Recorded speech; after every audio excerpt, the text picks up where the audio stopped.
بسم اللہ الرحمن الرحیم۔ عمرے کا مختصر طریقہ یہ ہے کہ آپ احرام سے پہلے غسل کر لیں ورنہ وضو کر لیں اور بدن پر خوشبو لگا لیں۔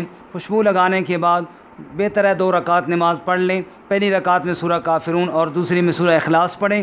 نماز پڑھنے کے بعد سر کھول لیجئے اور عورتیں اپنا لباس ہی وہی ان کا احرام ہے، صرف نیت کر لیں اور اس کے بعد یہ دعا پڑھ لیں، اللہم انی ارید العمرہ فیسرھا لی وتقبلھا منی۔ اے اللہ، میں نے عمرے کا ارادہ کیا، اس کو آسان بھی فرما اور مجھ سے قبول بھی فرما۔ اس کے بعد لبیک عمرہ اور لبیک اللہم لبیک لبیک لا شریک لک لبیک ان الحمد والنعمت لک والملک لا شریک لک۔ لیجیے آپ محرم ہو گئے جی۔ جب آپ بیت اللہ شریف کے پاس پہنچیں گے، سب سے پہلے آپ نے بیت اللہ کے اس کونے میں جانا ہے جہاں حجر اسود نصب ہے۔ اس سے پہلے آپ یہ کام کیجیے، مردوں کے لیے اجتباء سنت ہے۔ اجتباء کا مطلب یہ ہے کہ آپ یہ احرام کی چادر دائیں کندھے کے نیچے سے گزار کے بائیں کندھے کے اوپر ڈال کر دایاں کندھا آپ ننگا کر لیجئے، اجتباء سنت ہے۔ اس کے بعد آپ نے پہلے جو 3 چکر ہیں مردوں نے ان میں رمل بھی کرنا ہے، یعنی تھوڑا تیز بھی دوڑنا ہے۔ اس کے بعد آپ نے اپنا رخ بیت اللہ کے حجر اسود کی طرف کر لینا ہے اور آپ نے اس کا استلام کرنا ہے، بسم اللہ اللہ اکبر۔ اس کے بعد آپ نے وہیں سے طواف شروع کر دینا ہے، بیت اللہ کے ساتھ چکر لگانا ہے، یعنی بیت اللہ آپ کی بائیں جانب ہوگا اور آپ اس کے دائیں جانب چلتے جائیں گے۔ جب بیت اللہ میں چلتے چلتے حجر اسود سے پہلے والا کونا آ جائے اس کو رکن یمانی کہتے ہیں۔ رکن یمانی اور حجر اسود کے درمیان آپ پڑھیں گے ربنا آتنا فی الدنیا حسنہ وفی الآخرۃ حسنۃ وقنا عذاب النار۔ اس کے علاوہ آپ جو ذکر چاہیں کر سکتے ہیں۔ حجر اسود پہ پہنچ کر آپ کا ایک چکر پورا ہو جائے گا، دوسرا شروع ہو جائے گا۔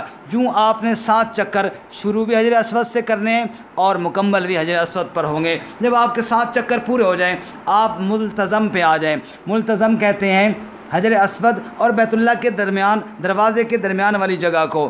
یہاں موقع ملے تو خوب گڑ گڑا کے روئیں اور آنسو بہائیں۔ اس کے بعد آپ کا طواف مکمل ہو گیا۔ واضح رہے 7 چکروں سے کم طواف نہیں ہوتا، نہ 7 چکروں سے زیادہ ہوتا ہے۔ 7 چکر آپ کے مکمل ہوئے، اس پر آپ نے 2 رکعت نماز واجب الطواف پڑھنی ہے، مقام ابراہیم کے اوپر یا اس سے پیچھے یا جہاں بھی آپ کو موقع ملے، جہاں رش ہو، لوگوں کو تنگ نہیں کرنا۔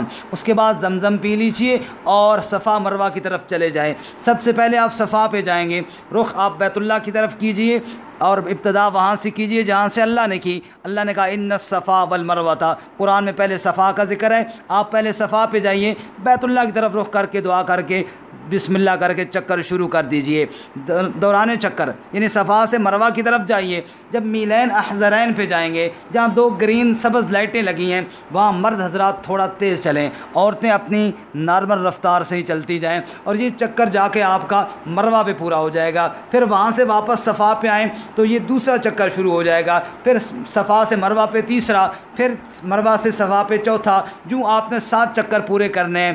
شروع آپ نے صفا سے کیا تھا، مروہ پہ آپ کے 7 چکر مکمل ہو جائیں گے۔